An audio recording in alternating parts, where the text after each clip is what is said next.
Listener discretion is advised.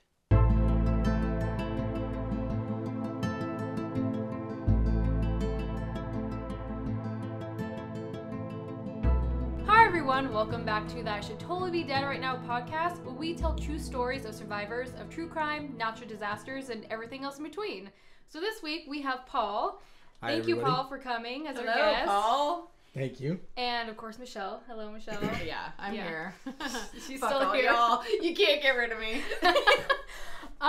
Paul suggested dirty martinis Yes, today. which I I did. was wildly excited for. Well, because it seems to me that because of my MI background, military intelligence. Yeah, I was background, like, that James Bond would be proud of a dirty martini.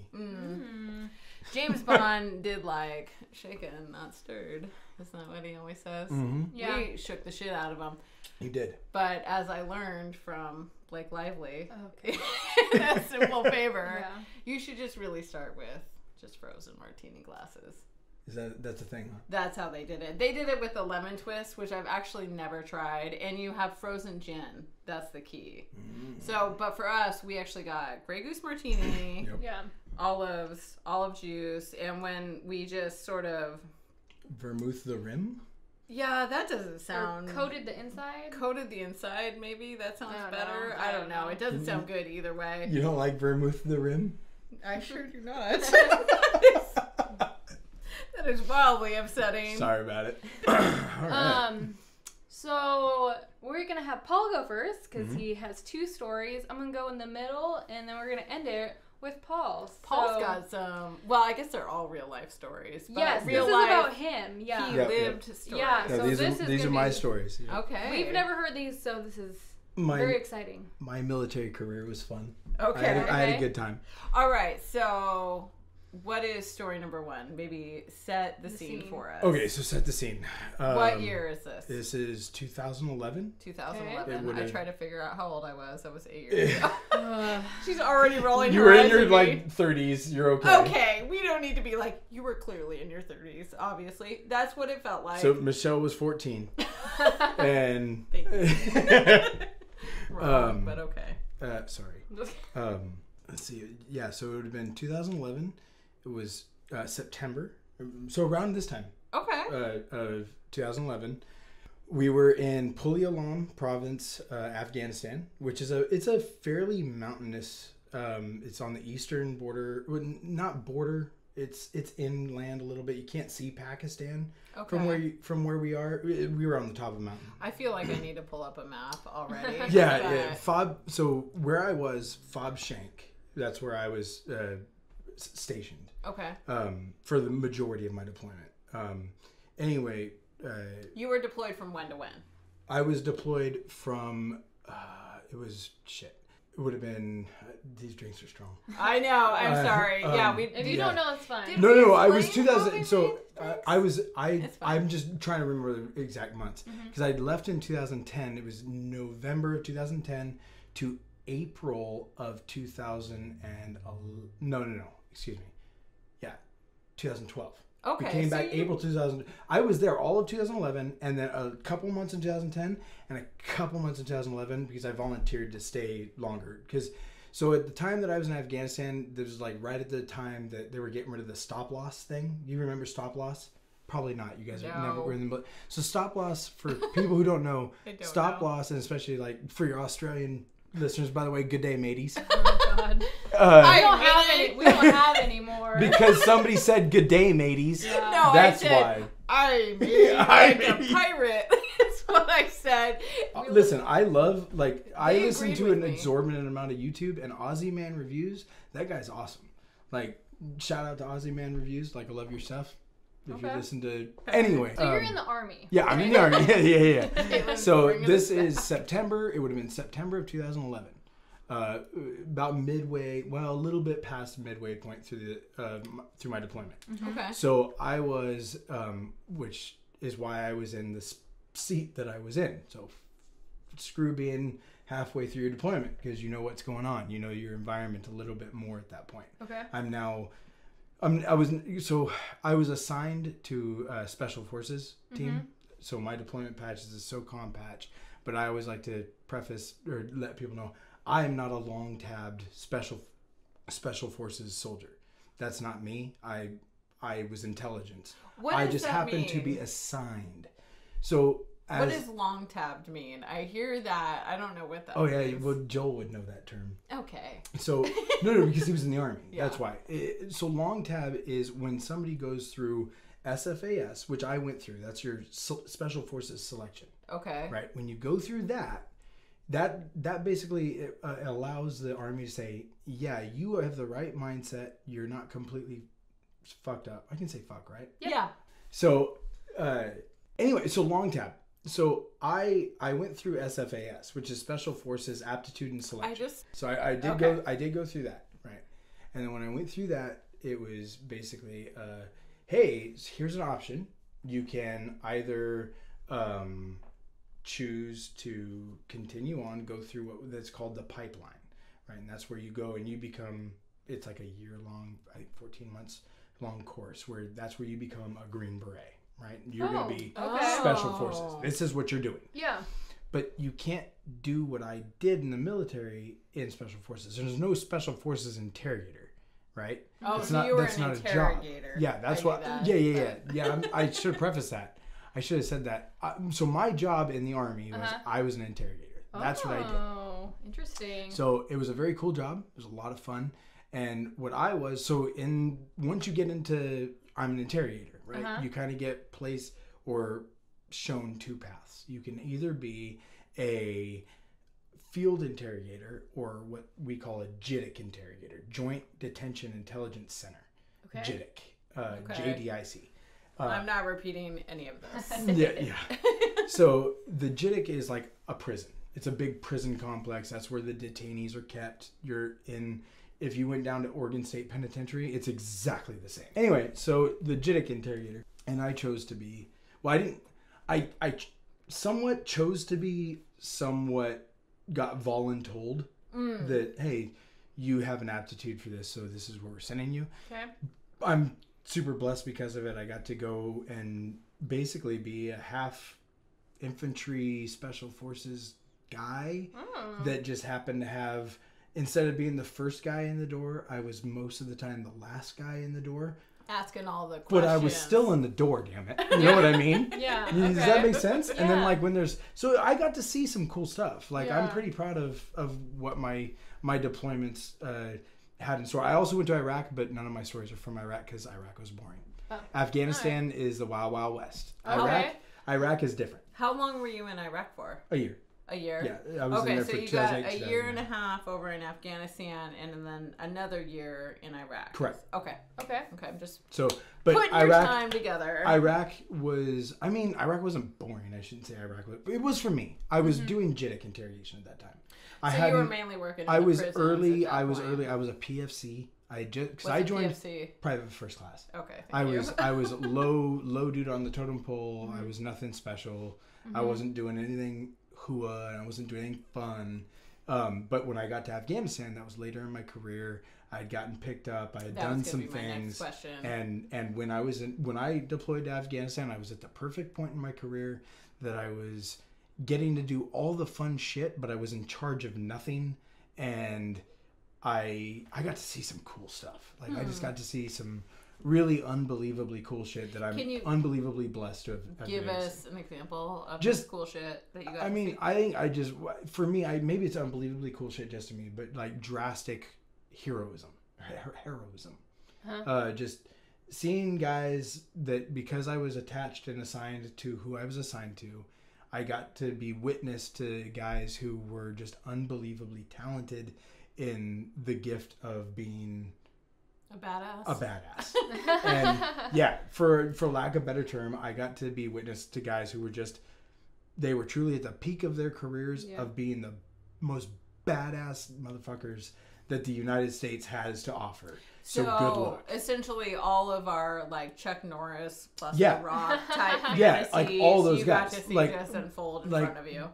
These guys had their job to do and I had my job to do, but we did know enough about each other that I was going out on missions with them and they helped keep me safe, and I'd like to think that I helped keep them safe as well, if that makes sense.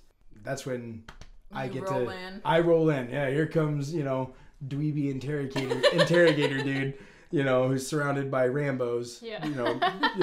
Hi guys. I got 9 Rambos and here's me. And I don't think that's true. no, at all. it was. Trust me, those guys they're a different breed. Like they're a different breed. Like you go through some of the shit that some of these guys have gone through, and they're just a different breed. I have no problem admitting that. I've seen the movie Navy SEALs. I say that I'd like to think that I'm a pretty hua guy, but these guys are for real. Yeah, they're I feel no like shit. I shouldn't have said that. No, actually, that made more sense than you think it did. Hua. But anyway, so we're out and we're in Pullialam province, okay, and we're out on patrol, a very simple patrol. I was actually with Rangers. I wasn't with so part of my job is I was kind of roving between a lot of teams. I did some missions with Navy SEALs. I did some missions with Green Berets, and I did a lot of missions with Rangers. And the Rangers have a really cool mission, and you'll meet some pretty badass guys in the Rangers. But the thing my personal experience was a lot of the Rangers were young, 1920s. They were young in their career. Stellar physical condition, absolutely stellar physical condition, but they weren't on the same level as what the Green Berets and the SEALs were doing, which you don't expect them to be. They're younger in their career, but that's what those guys will grow into. Okay. So we were doing a patrol, just a simple patrol through a village, and I can't remember the name of the village right now. It was something. We have had a lot of martinis. We have had a lot of martinis, but it was like something common. But in Afghanistan, Calais is village, right? Okay. That's Pashtun, I think. It's Pashtun for village. Okay. No, Western Afghanistan mostly they speak Persian Farsi, same as they speak in Iran. Okay. And then in Eastern Afghanistan, closer to the Pakistan border, they speak Pashtun. So Persian. Okay, so Pashtun is a language. Yeah, It does not mean village. No, Persian Farsi is like, so I like, to my ears, Persian Farsi is like the Spanish or like the French of the Middle East. It's very pretty to hear. It's very soft. It's a very beautiful language. Okay. And then you have Pashtun, which is like Arabic. It's like you're like chewing on the words.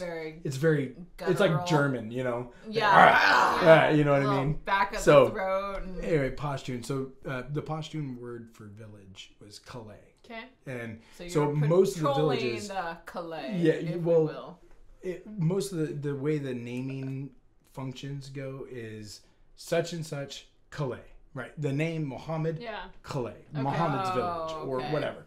So we're going down. So we were in a Humvee. I don't know what. So you're driving. No, I was not driving. Oh, you were walking. No, well, I wasn't driving the vehicle. Right. We were driving. Okay. But I was not driving. That's what I'm Okay, you're just like watching the window. I was in the passenger seat, which is also called the tank commander, TC position.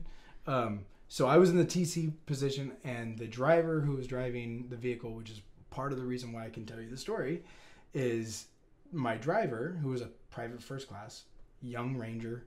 I think he had probably just graduated from Ranger school. Okay. Very, very early in his career. But Rangers are still badasses. Sure, for sure. No doubt. Just checking. Yeah. That's always been my impression. So anyway, we're rolling through the way into this village. It's one way in, one way out. There's one road, which is kind of breaking the rules of like a patrol. You never want to backtrack. You never want to go in or out on the same road. You want to change your route.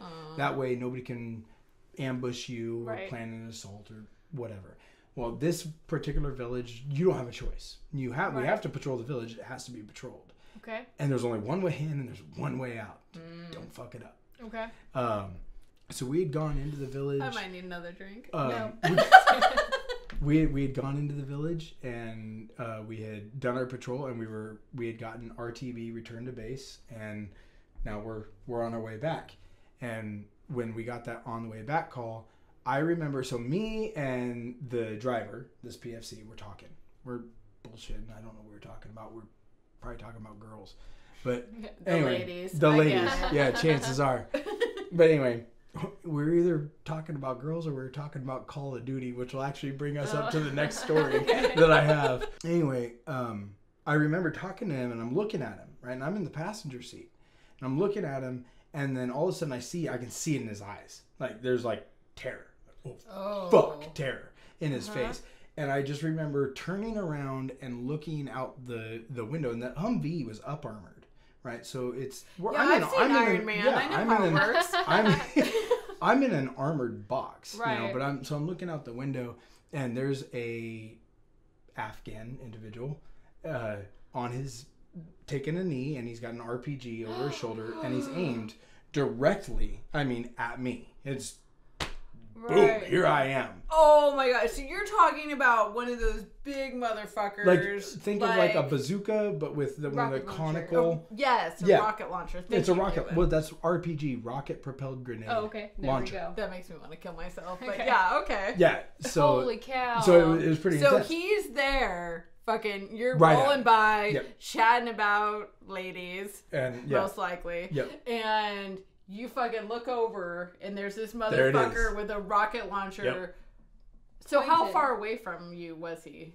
20 feet. Whoa! Oh dear! Yeah, like right off gosh. the road. I mean, he's right there. So he's ready to go. He's locked and strapped and ready to rock. Has he been sitting there for a while? Like no, he I'm sure he was. Yeah, he ran out. Yeah, he waited for us. He's like, oh, the patrol's here. But I'm not gonna lie. Like, I think everybody in our vehicle was, and there was 3 vehicles, so we had, a few of us in this patrol, but you were in the lead car? Yeah, I was in the lead car. And so he was hiding, and when we went past, here we go. Oh, all right. Ready to rock. It's locked out, ready to rock. We're gonna grenade your shit. Yeah, I'm gonna right grenade now. your shit. And so at that point, I remember the driver going, saying, I think he said, "Oh shit." So he saw it first. Yeah, he's because we're talking. We're like just like you and me are talking right now, and all of a sudden he's looking over here and with this face of you're gonna die.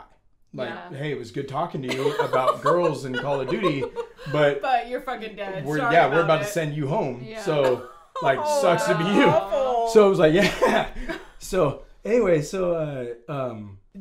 I remember the gunner, because we had a turret gunner on the top of the Humvee. Okay, so he's out the moonroof, if exactly. You will, getting That's ready to shoot people should they need it. Yeah. Okay. So he spun and shot RPG Boy at the exact same time as RPG Boy shot me. Oh my god. So the RPG comes flying toward me, and this is like so quick that I'm being a little dramatic. I don't remember any of this. This is no one. I'm just. You're not like that. Hey, look at that. He might shoot me. No. This is so fast. This happened so fast. It was just like, oh my god. Now after the fact, I've had some time to process. Yeah. You know what I mean? So what I do remember is the RPG. It punched into the side of it hit you guys. Oh, absolutely. It hit the Hummer. Oh yeah, it hit our Humvee.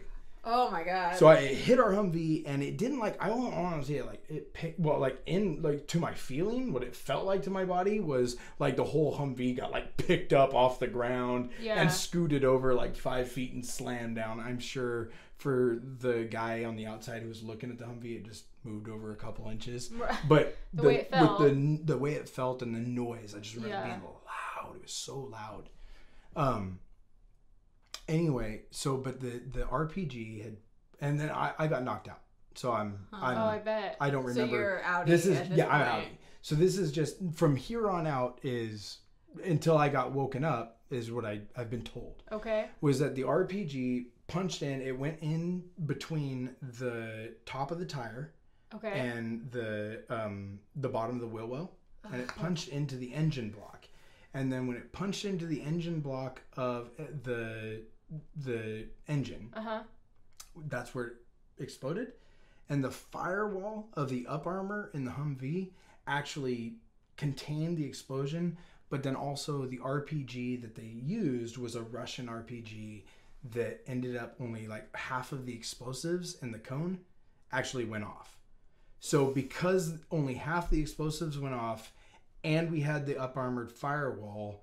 Literally all it did, I just got basically concussed by the shockwave that comes with an explosion. Wow. Yeah. Oh my God. Holy shit. Okay, so were your ears ringing? Ringing, oh, and the yeah. whole, so well, I'm just thinking of the other guys when Will Ferrell's like, how do people walk away from explosions? You can't. It's so loud. It is super have you loud. seen the other guys? I have. That actually totally makes. You need to. I've okay. seen that movie and it is funny. It's got Mark Wahlberg in it. It Caitlin? does. Sorry. Marky Mark, man. And Marky Mark. Marky Mark. And the Funky Bunch. I had that album. Good vibration. So you said your ears were ringing. Is it when you first woke up, or did you Yeah. immediately No, got that's like? no. That's what I was like. Unconscious. As soon as, like, all I remember, like, Okay. if I'm going off my actual yeah, memories, yeah. all I remember is seeing like the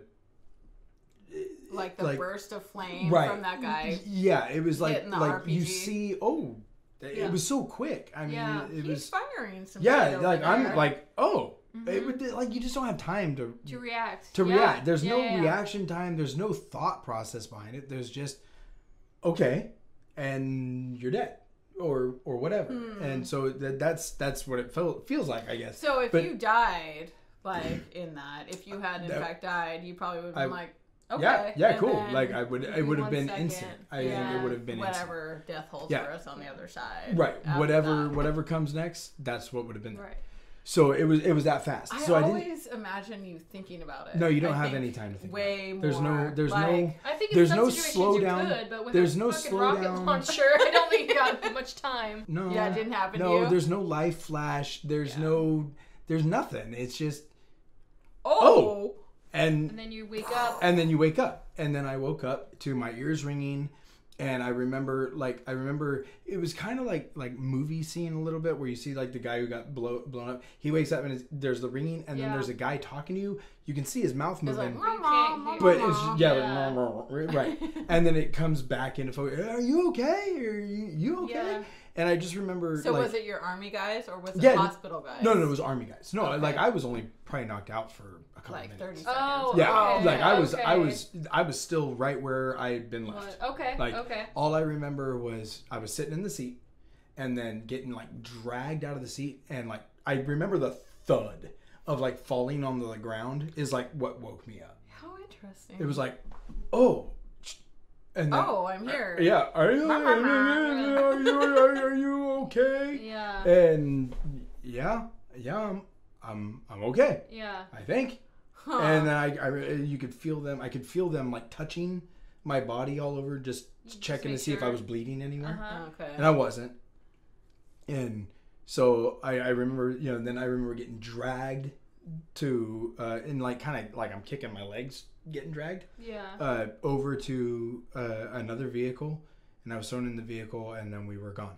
And then I remember I went to Charlie Med. I went to the Charlie Med tent, and that was it. And then from then I just got more and more cognizant, and was like, "Whoa, that was crazy!" Like, Yeah. did you guys? Did you see what the fuck just happened to me? Like that was nuts. No, so that was. It So was what happened happy to the ending. Hummer? Like, Oh, it's gone. It was It's totally, yeah. demolished? I'm So was everyone alive? yeah. Oh yeah. Oh, okay. Nobody died except for what the dude happened who to shot the me. dude? Oh, because He he died. shot him at the same time. Remember? Oh yeah. No. My that's right. Of my course. gunner took care of him. Yeah. Yeah. Oh, But okay. like, Just a split and second. end of the story. I End mean, of from story that, one. yeah, end of story Everyone one. was fine. After that, I was fine. I got to spend like a couple days in the hospital making sure that I didn't have a concussion or a Right. TBI or anything like that. I think I did end up having a concussion, but it was a Well, mild that makes one. sense. Were you married at the time? Yeah, I was. Oh, okay. Yeah. Were you thinking of your wife? Oh, well, oh no, no. The only time. No, I wasn't thinking of her at all. Like, Oh. I don't want to hear. Oh no. That feels Sorry, I mean. didn't hear. Yeah, maybe we should rerun that. Was I thinking about my wife during this time? I was thinking about, God, I hope nobody called her. Oh, And the like reason- you're dead. Right. Yeah. The reason I said that is because actually earlier in my deployment, I did get a call from my home unit because I was like I said, I was assigned. I was on loan basically, and my home unit, I got a call in Afghanistan on my desk phone, and when I answered, they were like, "Choate, I'm like, yeah. And they're like, you're alive. Yeah. Sure am. Sure am. And I'm like I hadn't even been in a dangerous situation, really. So this had not happened yet. No, this had not happened yet. This is before this. And they're like, you're alive. And I'm like, yeah. Last time I checked, yeah. And they're like, we got a report that you had died. You were dead. And I was like, What? Oh my god. no, I'm not fucking dead. And then I'm like, did somebody call my wife? Who called my wife? And they're like, nobody's called. Make sure nobody calls my freaking wife. And then I immediately got off the phone. And I'm not dead. I'm not dead. Yeah, I'm I not went dead. to where we could actually, because you couldn't access. I couldn't call my wife from my desk phone, but I could call my wife from a different phone. Right. So I called my wife at that point. So yeah. You're like, I I promise. was like, hey, if somebody calls you and tells you you're dead, Yeah. or tells you I'm dead, like I'm not. I'm not. They're I'm good. Like make them prove that shit. I want pictures. You know, like something. That's crazy. That would suck. No, Afghanistan. Like I said, Afghanistan in 2011 was the Wild Wild West. It was cool. It was a really cool place to get to go be a part of a war, I guess. I guess. Was it? I mean, for lack of a better way to say it. Yeah. I feel like I'm gonna listen to this and I sound like a freaking psycho. Like, yeah, good place to I have. love war. Yeah, and I'm not that guy, but at the same time, like I don't know, like it just Look is. back at it. It just is. Yeah. I don't know. I miss it. Do you? Yeah, I miss it a lot. God, I I'm miss- so not a boy. I miss the camaraderie of it. I miss the guys. I miss being a part of that. It's a huge part of who I was. Now I'm a domesticated house husband. You're delightful. Don't Yeah. even say anything. So yeah, that's the first story. So next story. All right, Caitlin. This is about Danielle and Dan. So his name is Danielle and Dan. Daniel. So we have Danielle and Daniel, but it's gonna be Dan because it's Danielle and Daniel. Danielle and Dan. Yeah. Because they just wanted their relationship to be Yeah. fucking complicated. That much more special. Yeah. Right. Is what you need to say. So this is January 8th, 2000, and we're in York, Pennsylvania. Okay. So they're in college, and they're on their As you would second be. date. So Adorable. they went for a walk near the river by Danielle's house. Okay. And I feel like that's what I would do on a second date. That walk by the sounds river. all very reasonable. yeah. Then a truck pulled up with a man in it and a Rottweiler dog. Okay. And they asked, like, hey, do you need a ride? And, Can I just say, like, as a fucking girl, I don't know how many rides I got asked for. Like, hey, do you need a ride? Hey, do you need a ride? No, I don't fucking need a ride. I'm going to walk to my parents' daycare, which is like 2 blocks, and I'm 13, you motherfucker. That's creepy. Yeah. No, all the so let me time. get this straight. So Danielle and Dan Yeah. are walking down the road. Some Yeah. dude Well, with by a the creepy river. Rottweiler down Yeah. by the river. Yeah. There, this creepy dude. Yeah. Man. Yeah, right. This creepy dude shows up with his fucking giant Rottweiler. Yeah. And, hey, you need a ride? Yep. No, pretty fuck much. you. I don't need a ride. You need Yeah. to go fuck yourself. That's what you need to do. Correct. Yeah. Hard pass. Yeah. Hard ass. So they said no. And so he starts to leave. And then he stops, comes back, and pulls out a 9mm handgun and tells them to get into the truck. Oh. So you weren't really asking me if I needed a ride. Yeah, pretty Like, much. what you meant to say was, hey, I'm going to give you a ride. He had Danielle go into the cab, and then he made Dan go in the back with the dog. Of course, because Okay, he's truck. wait, is So this this a is a van truck. or a This is truck? a truck. Okay, a a truck. There's Yeah. no van. I know, I'm stuck on a Chris van. Farley gave you a van, and you were He's- like, van. He's like, open the door and like, come inside into my van. Oh I my have God, dirty what a mattress. freaking, like, no way. Okay, So so truck. they're driving now, and Dan pulls out his cell phone to try to call for help, but he has no service, of course. Okay, so he's in the back with the Rottweiler Yeah. and frantically trying to get service. So, Yes. but at least the Rottweiler is apparently friendly. Like, Well, maybe I we need to guess stop so. stereotyping the Rottweiler. You know Because what? as a breed, maybe they're just sweetheart dogs. Yeah. Agreed. Huh. Thank you, Agreed. Paul. As a pit bull owner, I know. So in the cab, Chillin'. the man is telling Danielle that he was just kidnapping them for ransom, but Danielle didn't believe him because he drove right by her house and he didn't even react or respond. So he's like, you don't know where I live. Exactly, yeah. Mm. So he drove him 12 miles away to an isolated dirt road near the river. They both pled to him not to kill them, and they would do anything to let him go. And then he looked at Danielle and said, "You'll do anything?" Oh dear, yeah. He then gross. raped Danielle in the cab while Dan was in the back with the dog. God. He then took them to the river, and he shot Dan in the neck, point blank, and then shot Danielle in the face and leg. He continued to shoot at them until there was no bullets in the gun. Hold on. Isn't the point of the story I should totally be dead right now? Yeah, Not like I'm totally dead right now? Yeah, no. Is Yeah. Dan They dead? didn't die? No. Well, listen! Okay. What the fuck? Kaylin's The best. impact of the shots pushed Danielle into the river, and Dan was dragged into the river by the guy because he thought he was He dead. was like, I'm gonna just fucking throw him out. Yeah, exactly. So once their bodies hit the icy water, they came completely conscious. Like, they woke up, and Danielle was spitting out her teeth, and the bullet nearly severed her tongue completely. Oh. But So, like, when she got shot in the face, she got shot in the face. mouth. Yeah. I mean, and her teeth are gone. And her Yeah. Both tongue of is them, though, almost are gone. now still living. oh, yep. In the cold river. In the cold, so they can see the guy still looking at them, so they play dead. So then they just let the current take them as they That's see him fucking just terrifying. Yeah. And they see him just standing there as they slowly keep floating down, and finally he leaves and they try to go towards the shore, which they found a duck hunter named Pete. Hi, Pete. Yeah. We just got completely fucked. Will Yeah. you help us? Pretty much, yeah. So he We're in helped. some trouble. What the fuck? I actually can't talk right now because Yeah. my tongue is Both of them can't almost- talk. Oh my god. Oh yeah, because he got the Yeah. shot in the No, throat. Yeah. these people have, like, what? Yeah, your story kind of Yeah. child's play Like, at this oh point. my god. What the hell? So he pulls them out and takes them to the York County Hospital.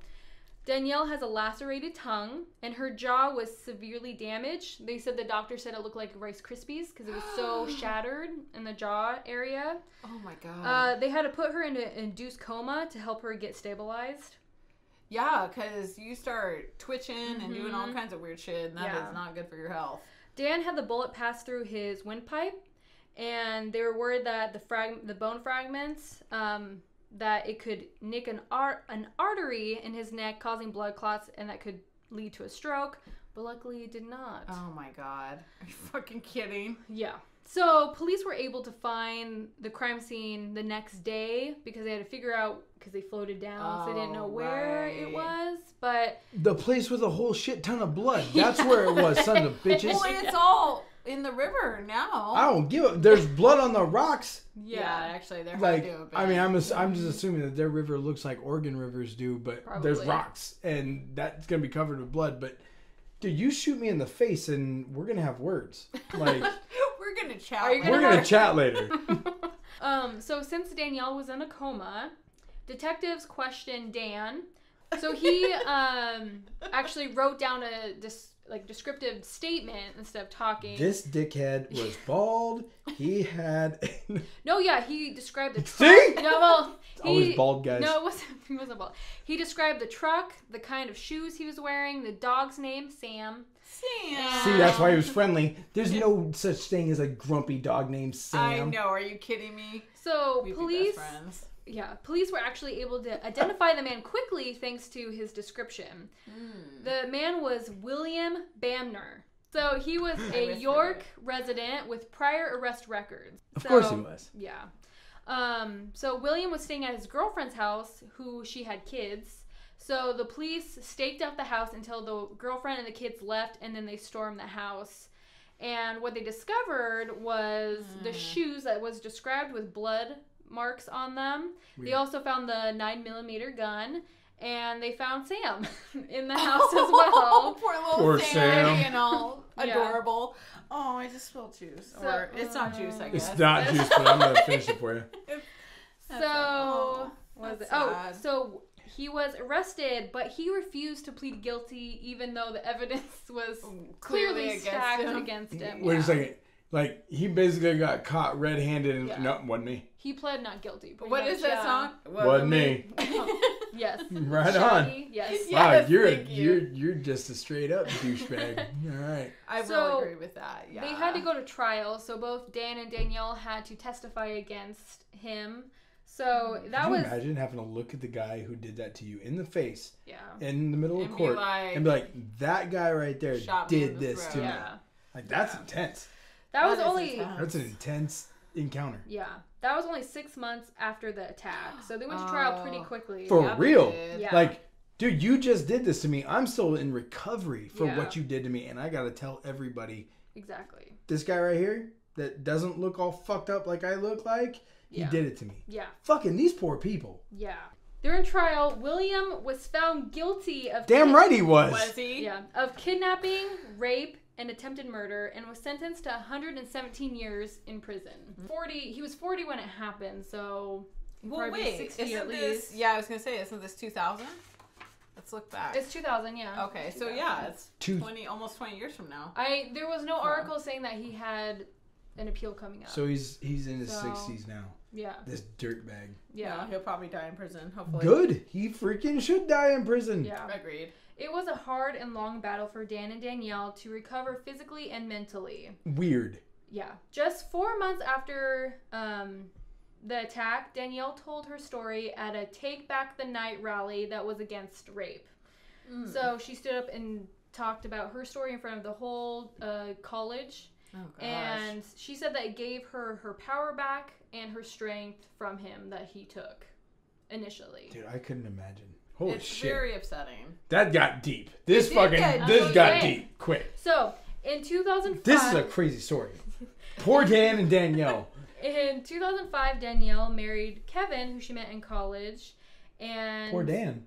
And Yeah, then he's in fucking 2007, Dan married a woman named Elizabeth, who he met in college. So it was for them, it was so traumatic that they stayed so close. But if they were ever in a relationship, they would just see each other and remember that night and just couldn't move forward. Is that what they described? That's what they said. Damn. Yeah. I I could guess. see that. I could see that, but fuck, man. Yeah. I Like at mean, the same time, like I don't know, like you go through something like that with somebody. Yeah. And there's only one other person on the planet who's gonna understand what the fuck you've been through. I Yeah. do think that there's an intimacy But that cannot be As long as replaced Elizabeth and Dan's wife, or no, Kevin and Elizabeth. yeah, Kevin. As long as Kevin and Elizabeth are understanding of that, Dan and Danielle are always gonna have this thing, and they're probably always gonna be friends. I would assume. They're still very not- close. They're Yeah. still very close. There's It's no just way you can go through something like that and Right. not be close and to not someone. have that intimacy. Yeah. built. Right. Yeah. I mean, Holy it was shit. just the second date, but still, it's still there. But after that incident, it was just someone else had to bring out something else in them. Pretty much, like they brought him out of that tragedy. So, but they're still really close friends, and they always will be. Holy shit. In 2008, Danielle gave birth to their daughter on February 7th. And then Danielle became a clinical social worker, and Dan got his PhD in psychology. Oh wow. So- Fucking they way were to both- persevere. Yeah. I Ooh, would say they're both looking to give back. Damn Yeah. right. It's like, Damn yeah. right. Yeah. All right, you got another story for us? Sure, yeah. So painting the picture again. Yes. Same province. We were in Pulialam, Afghanistan. Okay, is it so same year? How? Yeah. Yeah. Same that's- year. Wow. Same deployment. This So- is the same deployment. How is there months in between? Is there weeks in between? No, months in between. It was before the RPG thing. So Okay. Oh, so the RPG thing had not Had not happened yet. September. But Okay. this one was more like in my psyche, for lack of a better term. This is just Okay. more of a funny story. Okay. And like the RPG story scared me. Like that was like I might that was actually too real. die Yeah, here. yeah, right. This one like probably would have killed me more. But like- it shook you differently. Shook me differently. Okay. Yeah. That's a Yeah, good yeah. story. No, that's a great way to describe it. It just shook me different. It's more funny. Like it's just okay. like, wow, fucking life is crazy. Yeah. It's I fun. should I totally do had- that. I right should, now. yeah. I can't believe I'm not blown into little smithereens right now because I can't believe that That's happened. delightful. That's delightful. Yeah. But I wish I had more drink right now. I think you drank all of mine, Caitlin. You drank mine. you drank hers. I love you, Michelle. You're a delight. So we're in the same deployment. Yes. Okay. Same deployment. Pulialam, Afghanistan. Yes. And I'm in Camp Dalkey, Okay. which is it was our encampment that was attached to Fob Shank. So you have Forward Observation Base Shank. Okay. It's a bigger base. It had a small airstrip. It was a base. When we got so attacked was it a lot. like pretty well known? Like everyone knows Fob Shank. where Well, Fob Shank so is? I don't know. I wasn't other places in Afghanistan, and being a vet, you talk to other vets, and I've heard other stories. But we always called Fob Shank Rocket Town, just because where we were, Fob Shank is kind of in the bottom of a valley, Okay. and so you're just kind of always getting mortars attacked and rockets shot at you. And That doesn't sound pleasant. Pullialam is in a hotbed of because it's in, if I remember correctly, Logar province of Afghanistan, which is right next to Coast. Mm-hmm. And Coast is like not coast like the ocean. sea ocean. Coast is Khost. It's a different province in Afghanistan. Coast was really a big time terrorist hotbed. Okay. Next door neighbors, you're not going to attack in Coast, so you're going to go over to Logar, and that's where you're going to do all your rocket attacks and at the big base and at Fob Shank. So how often were you guys like mortared? Weekly. I guess? Weekly. Oh, weekly? Weekly, yeah. Shit, that's... Now, So- I will say the vast majority of the time they landed on the flight line or out in open desert because Okay, those so- guys can't aim for shit. So for the most part, it It was more of a nuisance than it was a fear. Okay. Which is actually why me and Lee, my buddy Uh-huh. who was in Afghanistan with me, why we just, when the mortars started coming in, so paint the picture again, we were in our tent, okay, and what we had, it was a big GI tent, like the big, they have a numerical name for it, and I can't remember what it is, but the big, it's like, when you go to a party event and they have the big Right. white tents set up. like Yeah. my wedding. So Yeah. this was a big green army tent, right? Okay. And what had happened is the Seabees, which was actually mentioned in your dad's episode, the Seabees, the construction battalion of the Navy, they came in and they set us up because we asked them to, because the Seabees are super like, hey, yeah, we're bored and we're here. We to... can build anything you want. They can build anything that essentially. you want, and they actually they have two different roles in my story, but they. Building our barracks, they actually took plywood and 2x4s and built us like little separated bedrooms Oh. in our tent. So we had like these floating plywood walls that separated everybody's bunk from So you everyone had a else. little So bit you of had privacy. so you had a little. You were able to be a dude. Okay. You know? Does that mean jacking off? Yeah, Like in all the Afghanistan. time? Anyway, so me and Lee are sitting in. We had in our tent. The rooms were set up like bedrooms, Okay. and the back room was kind of like a lounge. Okay. And we had a little couch in there, and we had an Xbox set up Okay. with a TV. Where you And- played Call of Duty. Yeah, where we played Call of Duty, which is the second times the Seabees come in. I'm pretty sure it was the Seabees that did it for us. It was already done by the time I got to Afghanistan, but I'm pretty Okay. sure it was the Seabees that did it for us. Was they networked our entire camp, Camp Dalkey, which is only the Special Forces and Rangers guys that were on that camp. And anyway, they networked it so that we could play Call of Duty, like, because every tent had their own Xbox, right? So we could play a big Call of Duty game between all the tents. Oh, and shit. so we'd have like That's cool. Navy SEALs against the Green Berets or against the Rangers. Yeah, But nailed yes, so You're a there's true bro. true bro. There's definitely there was definitely obviously some inter-branch rivalry. Yeah, sure.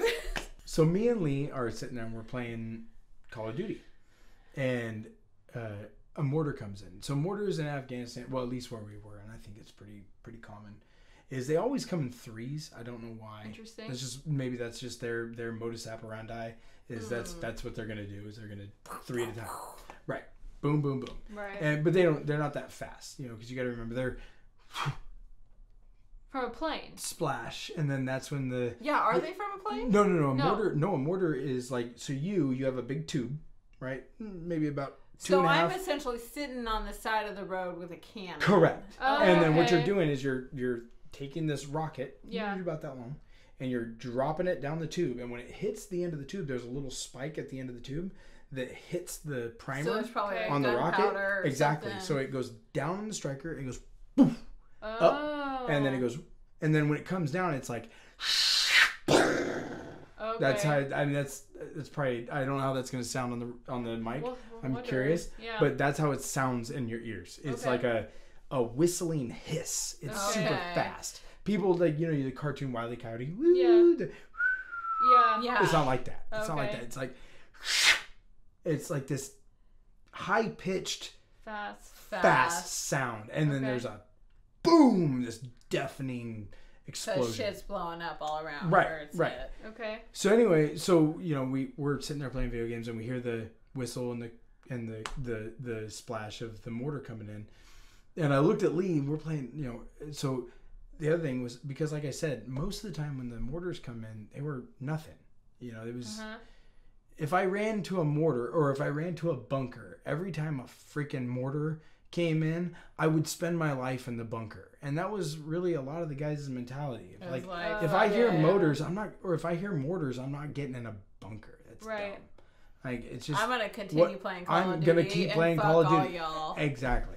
It's Okay. pretty much it. So, but when this first one came in, it was close. I was like, okay, like that was close. Yeah. Is it like when you count to one when there's Like, thunder and no, lightning? you can just tell by the volume, like, oh, and the fact that you can hear that whistle sound is clear. You can tell. Yeah. There's just a way. There's a way woo, that was make the hair on the back of your neck stand up close, Okay. right? So I talked to I'm sitting there playing with Lee, and I go, hey Lee, you hear that? He goes, yeah. You gonna get in a bunker? Nah, fuck that. I'm not gonna get in a bunker. That's Yeah, for pussies. you're right. That's for pussies. Right. So back to playing Call of Duty. So now here comes mortar number 2. It's closer. And, woo. Hey, like it rattled the tent, the whole night. It was close. Did you lose internet at all? No. We weren't on the internet. We were just playing me Game. against Oh, Lee. We were just okay, playing against okay. each other. So now I go, are you sure? Like that Closer. seemed closer. Like you're not going to get a bunker? Yeah. And he's like, nah, fuck that. No.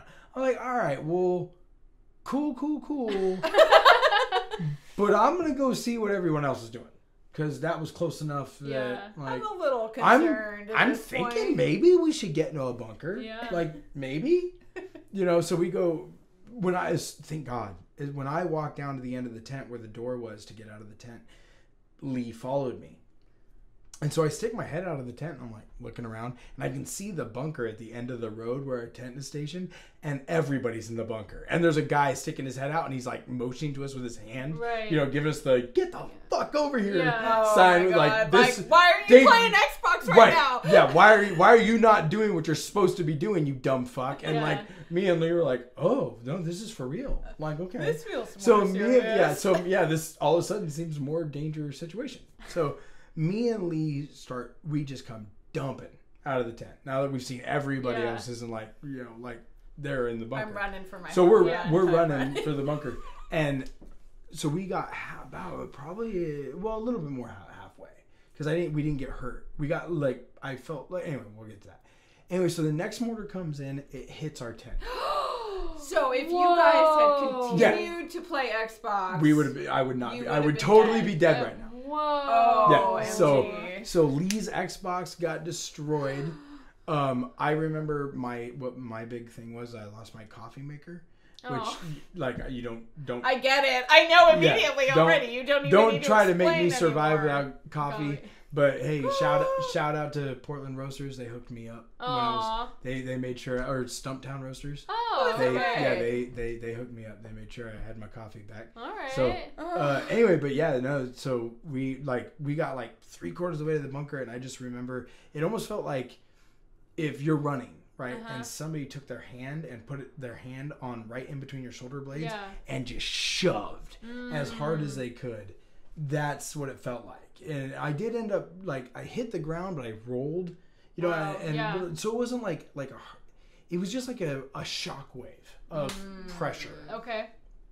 Anyway, but Yeah, but no, if me and Lee had just been like, fuck it, no, we're not Fuck going to the these bunker. zombies. We're gonna keep on playing. Right, yeah, so we're gonna keep playing our Call of Duty. Yeah. I would totally be dead. I'd be totally dead right now. There's no way I would survive that. Thank goodness you decided to like take a look. All my uniforms were ruined. I had to get like a full new issue. Like, I had to get issued all my military equipment back. Holy cow! I had to get was that whole tent gone? Everything, the whole tent was gone, and like the tents next to it. Like it was a big deal.